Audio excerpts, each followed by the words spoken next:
이 시간 하나님께서 우리에게 주시는 말씀, 요한복음 4장 46절로 54절의 말씀입니다.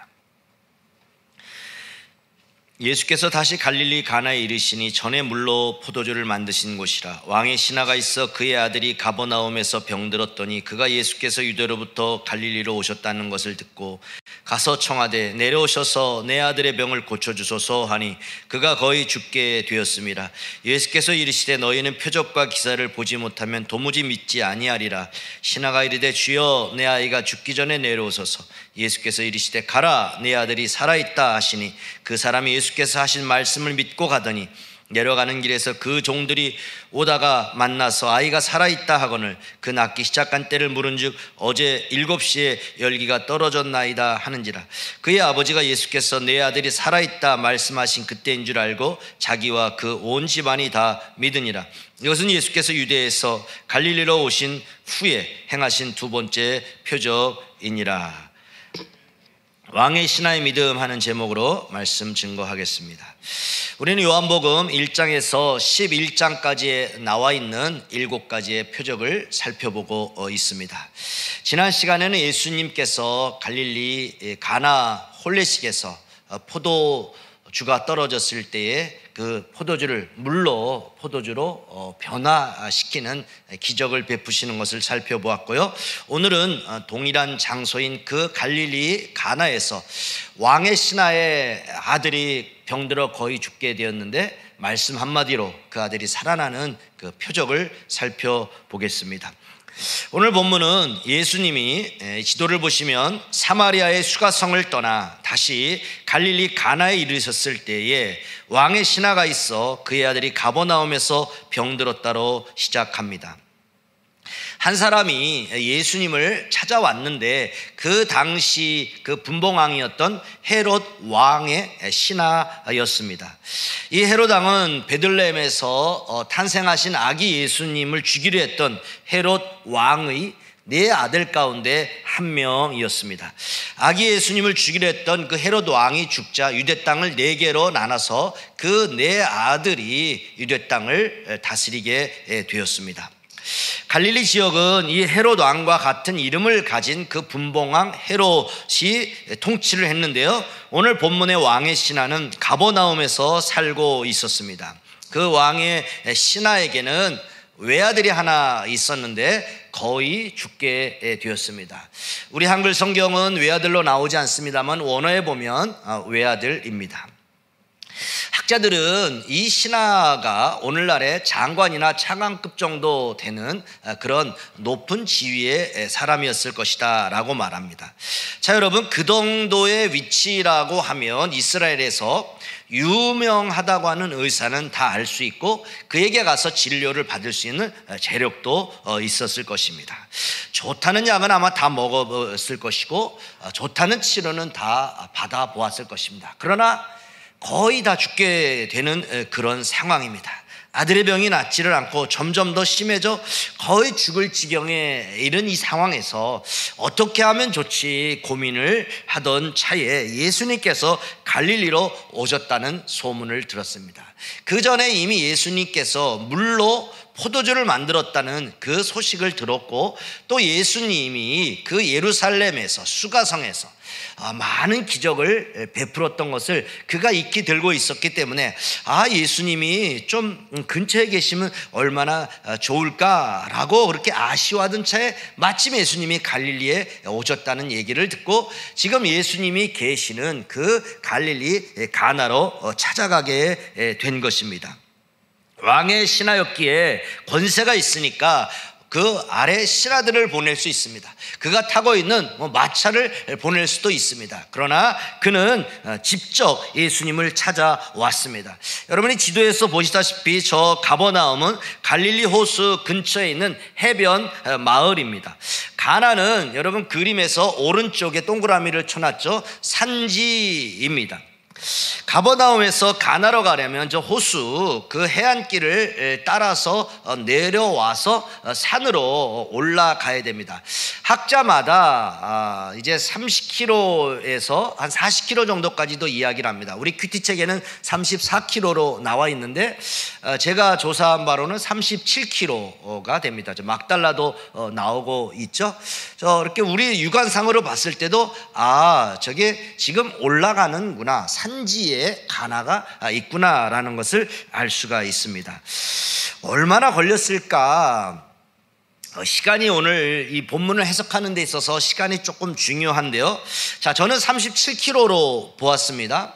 그러면 여러분이 3.7km를 1시간에 걷는다라고 하면 10시간이 걸리는 것이죠. 조금 더 빨리 걷는다고 하면 시간이 좀 단축될 수가 있는 것이고요. 자, 왜 직접 갔을까요? 그 이유는 단 한 가지, 죽은 아들을 살리기 위해서입니다. 신하들이 가서 청하는 것보다는 지위가 높은 자신이 가서 청하면 예수님이 직접 오시지 않을까 하는 그 기대감을 가지고, 확률적으로 그것이 높기 때문에 그는 그렇게 간 거죠. 죽어가는 그 아들을 살리기 위해서 높은 그런 자신의 신분도 내려놓고 체면도 내려놓고 어떠한 수고도 마다하지 않고 지금 예수님께로 올 수 있었던 것입니다. 그가 믿음으로 예수님께 나왔을 때 마침내 기적이 일어났습니다. 그 인생의 위기가 기회가 된 것입니다. 본문은 이것이 갈릴리 가나에서 행하신 예수님의 두 번째 표적이었다라고 하는데, 그러면 이 위기를 기적으로 만든 이 왕의 신하의 믿음은 어떤 믿음이었을까라는 것입니다. 첫 번째, 표적을 향한 출발의 믿음입니다. 이때 왕의 신하가 예수님을 찾아왔을 때 예수님을 창조주요 구세주로 믿는 그 믿음은 없었습니다. 단지 병을 고치는 분이라고 하니까 이분이라면 내 아들을 고쳐줄 수 있겠다, 표적에 매달리는 믿음, 기적을 바라는 믿음뿐이었습니다. 목적은 한 가지, 내 아들의 병을 고쳐주소서. 예수님을 자기 집으로 청해서 예수 자신의 아들의 병을 고치기 위해서입니다.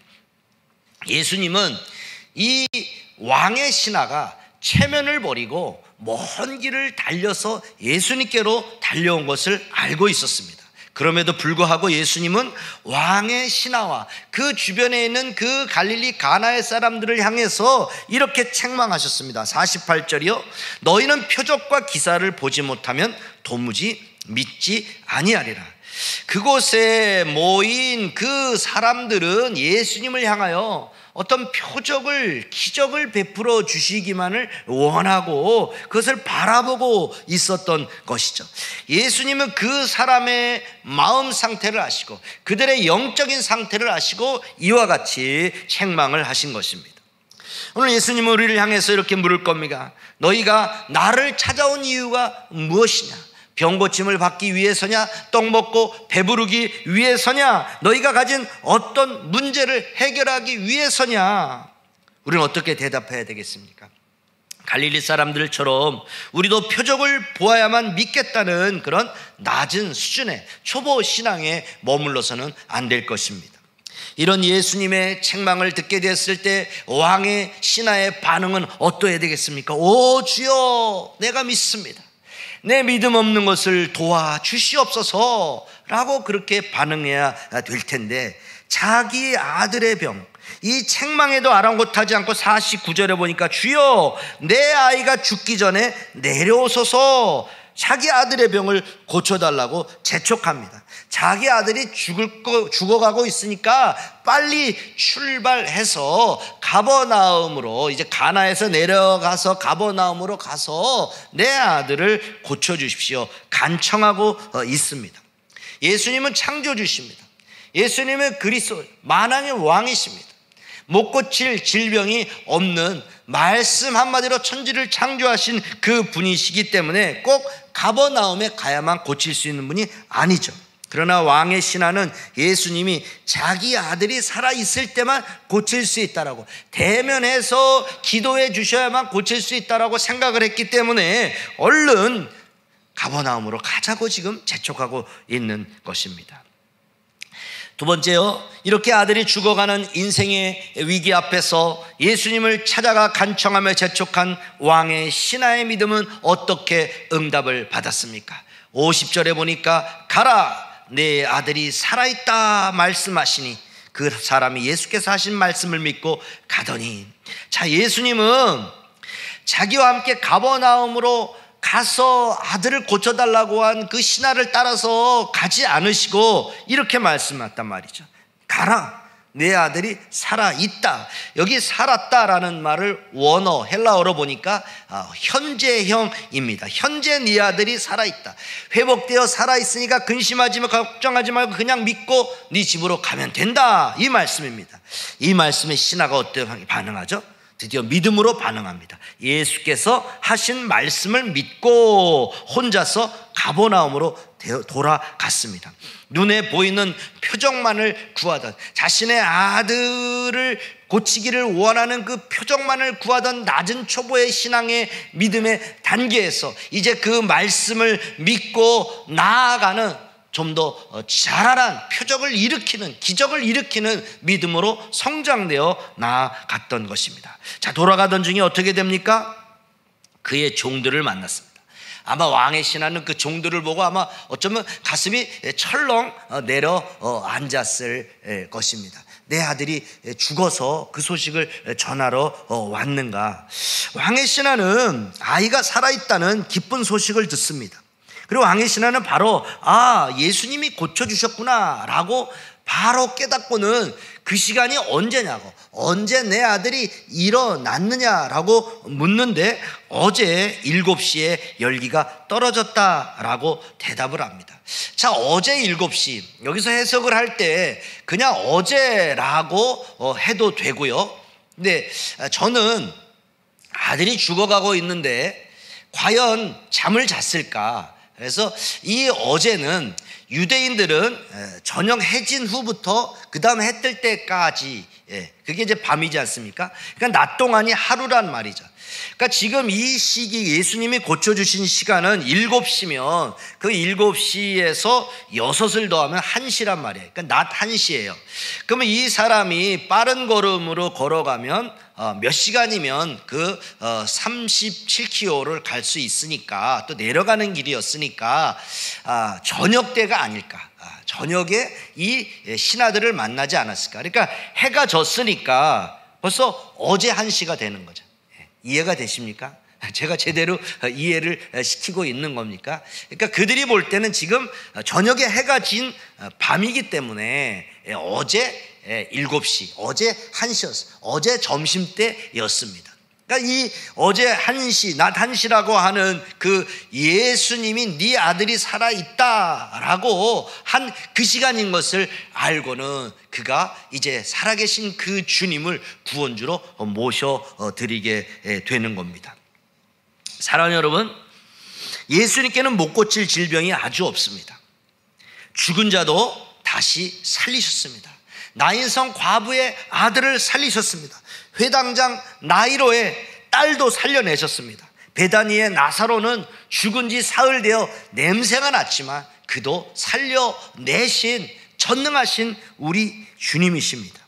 우리 인생은 누구에게나 예외 없이 위기가 닥쳐옵니다. 질병이나 사고나 사업 실패나 실직이나 가정 문제, 자식 문제, 여러 가지 형태로 그런 문제가 찾아옵니다. 그런데 가만히 보면 그런 위기의 때에 자신의 한계를 느끼고 예수님께로 나아간 분들이 많습니다. 우리 성도님들도 인생의 위기를 통해서 예수님께 나아간 믿음이 시작된 분들이 많이 있습니다. 위기가 신앙의 기회가 된 것입니다. 따라합니다. 위기는 기회다. 어떤 기회입니까? 신앙의 기회입니다. 성경에 보면 그런 예들이 수두하죠. 열왕기하 5장에 보면 아람 사람 군대 장관 나아만이 문둥병으로 죽게 되었습니다. 높은 그런 권세가 있으면 뭐합니까? 그렇게 싸움을 잘하는 유명한 위대한 장수면 뭡니까? 몸이 건강하지 못한데 문둥병이, 불치의 병이 걸리게 된 거죠.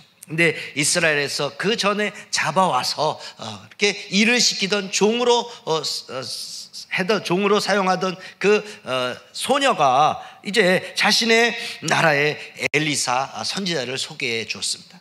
그래서 지푸라기를 잡는 심정으로 이제 이스라엘로 가서 요단강에 몸을 7번 담궜을 때 그가 치유함을 받는 기적을 경험하게 됩니다.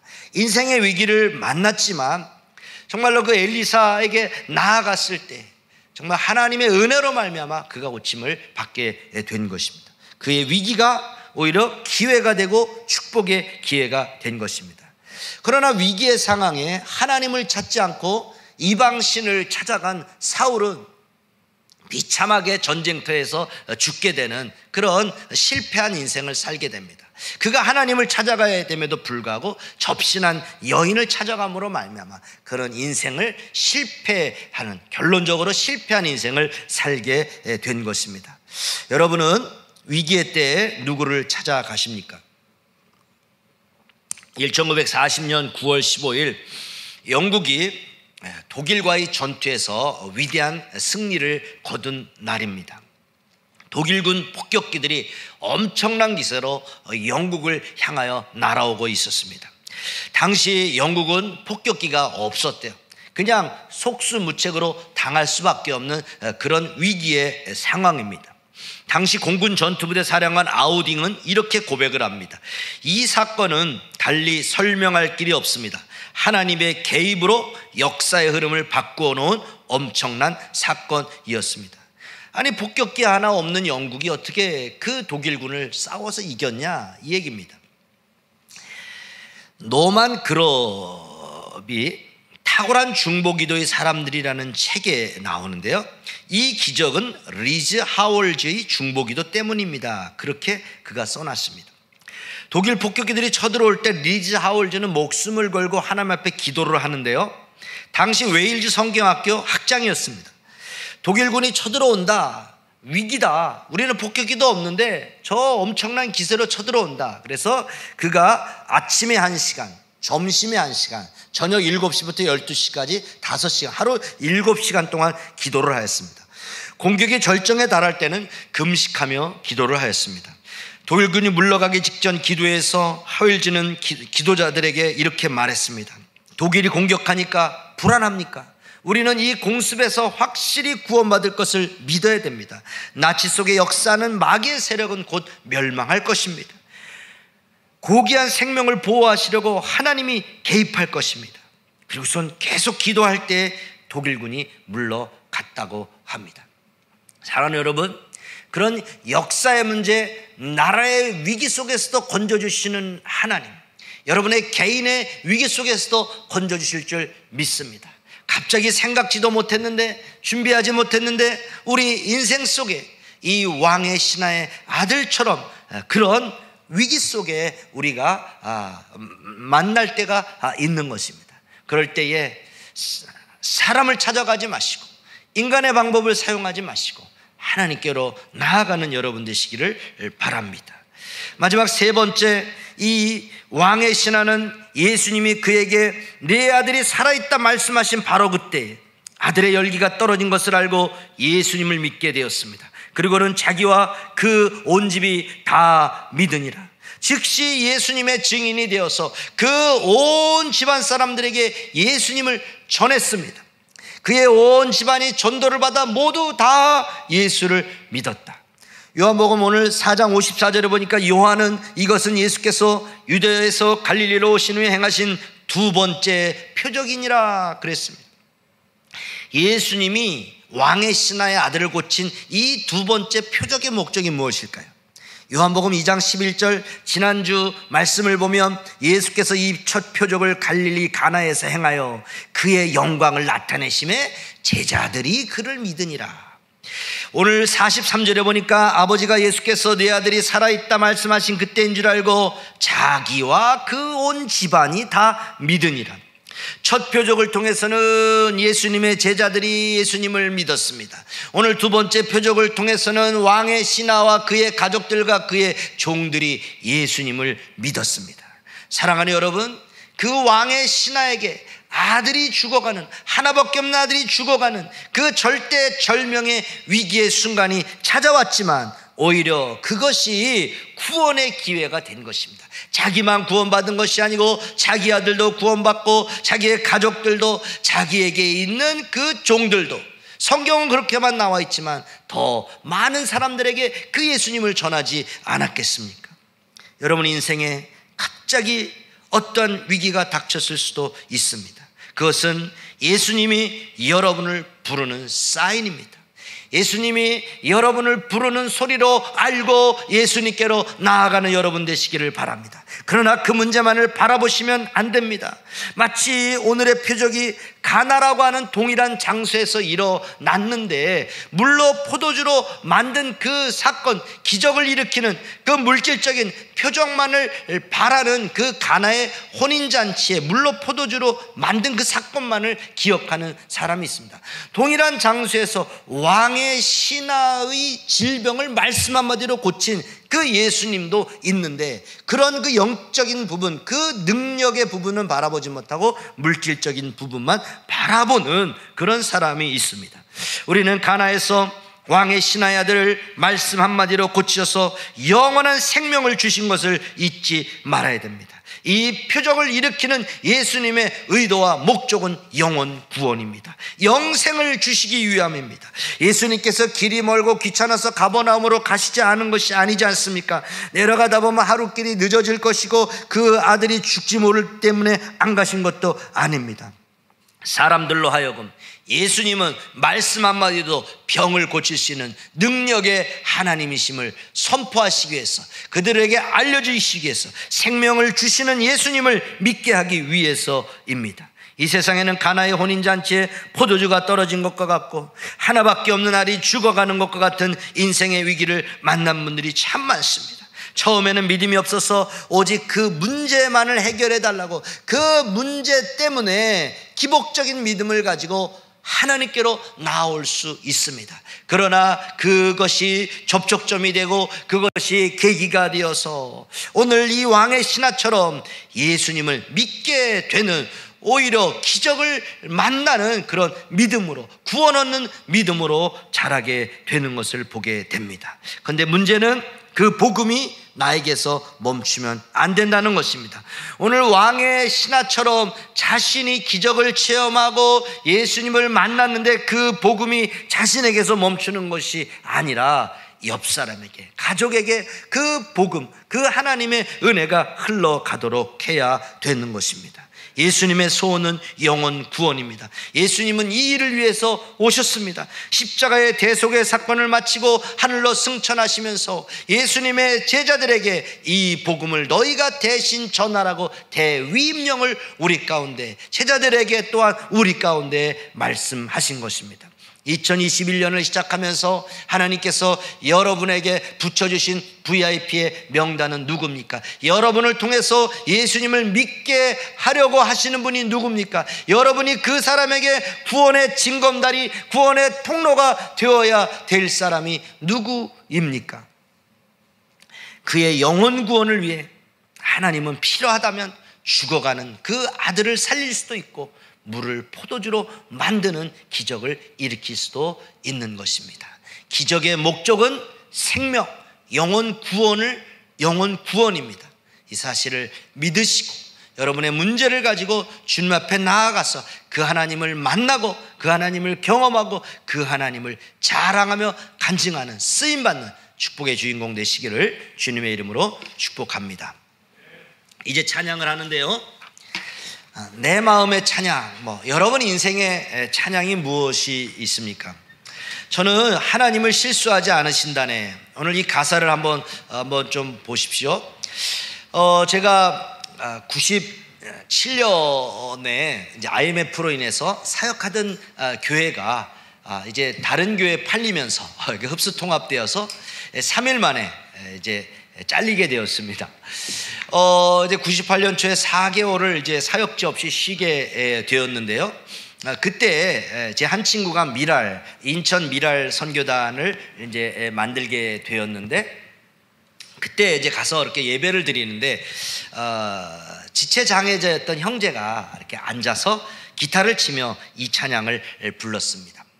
그때 이제 이 찬양을 알게 되고, 하나님, 내가 그 교회를 간 게 실수가 아니잖아요. 하나님은 실수하지 않으신다네. 그 형제가, 장애를 가진 형제가 하나님 왜 나를 이렇게 장애로 만드셨나요? 아마 그런 원망을 많이 했을 것인데, 그것을 극복하고 하나님은 실수하지 않으신다며, 하나님은 나를 실수로 이렇게 만든 것이 아니야 라고 그렇게 찬양할 때 너무 감동을 받았어요. 98년이면 지금 뭐 23년째잖아요. 근데 그 이후에 제가 이제 김해에 가서 이제 그 첫 사역을 하는데, 교회가 어려우니까 그 성도들 대표자들이 이제 우리 큰 교회, 제가 사역하던 교회로 와서, 큰 교회니까 목사님 한 분 주시고 교회를 좀 살려주십시오, 후원해 주십시오, 뭐 그랬습니다. 제가 손을 번쩍 들고 이제 자원해서 갔는데, 사실 개척교회가 쉽지 않잖아요. 이제 기존 교회였지만 이제 개척교회가 돼버린 거예요. 제가 가서 이름을 바꾸면서 이렇게 하다 보니까 모든 것이 다 개척교회가 됐는데, 다 불안해요. 함께 교회의 짐을 지고 갈 우리 장로님들처럼, 우리 이제 목동에서 오신 우리 이 성도님들처럼 이제 교회를 지킬 만한 그런 분들이 보이지를 않는 거예요.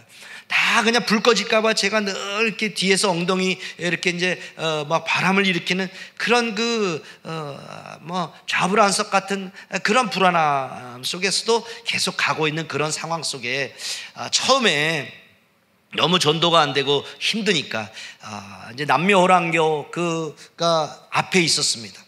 교회 앞에 너무나도 큰 남묘호랑교가 있었고요. 또 앞에 큰 이단이 있었고, 무당집들도 많고, 절도 옆으로 3개도 있고, 그런 영적 전쟁의 그 한가운데서 너무 힘들 때 이 찬양을 많이 불렀고 힘을 얻었습니다.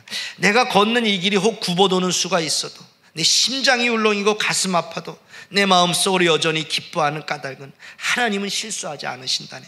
내가 세운 계획이 혹 빗나갈지 모르며 나의 희망 덧없이 쓰러질 수 있지만, 나 여전히 인도하시는 주님을 신뢰하는 까닭은 주께서 내가 가야 할 길을 잘 아심일세. 어두운 밤, 어둠이 깊어 날이 다시는 밝지 않을 것 같아 보여도 내 신앙 부여잡고 주님께 모든 것 맡기리니 하나님을 내가 믿음일세. 지금은 내가 볼 수 없는 건 너무 많아서 너무 멀리 가물가물 어른거려도 운명이여 와라.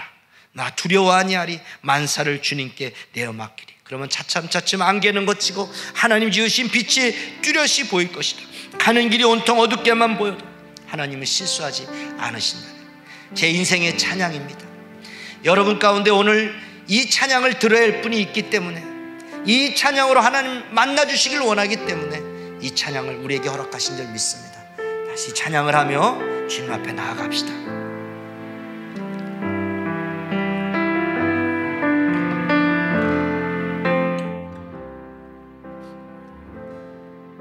내가 걷는 이 길이 혹 굽어도는 수가 있어도 내 심장이 울렁이고 가슴 아파도 내 마음속으로 여전히 기뻐하는 까닭은 하나님은 실수하지 않으심일세. 내가 세운 계획이 혹 빗나갈지 모르며,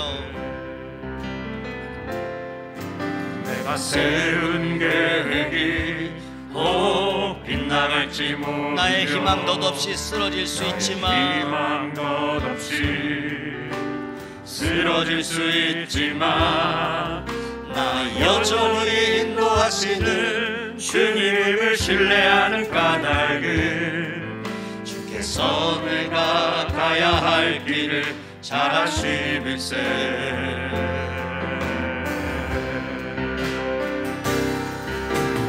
어두운 밤 어둠이 깊어 날이 다시는 밝지 않을 것 같아 보여도 내 신앙 부여잡고 주님께 모든 것 맡기니 하나님을 내가 믿음일세. 지금은 내가 볼 수 없는 건 너무 가물가물 어른거려도 운명이여 오라 나 두려워 아니하리 만사를 주님께 내어 맡기리 차츰차츰 안개는 걷히고 하나님 지으신 빛이 뚜렷이 보이리라 가는 길이 온통 어둡게만 보여도 하나님은 실수하지 않으시. 우리 전부 다 다시 한번 부르겠습니다.